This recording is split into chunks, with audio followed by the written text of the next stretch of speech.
In this video, I'm going to show you how to use new dictation feature on iOS 16. That is quite simple and easy to do, so let's begin. And first let me open up some app where I can type in text. I'll open up Notes application, but you can use this feature with any messenger or Safari search bar.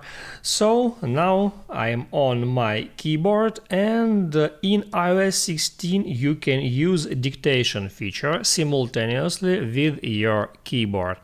So you can hit now Add Microphone icon, and then you can start dictation to put in your text in a text field.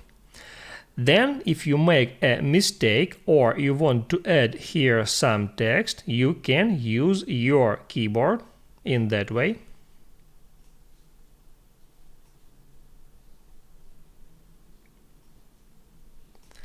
And the dictation mode is now still active, and you can simply continue dictating in any time. Let's say I want to add some emoji here, and I can simply do it without disabling dictation mode. And then I can continue dictate. That's it. If this video helped you out, don't forget to like and subscribe.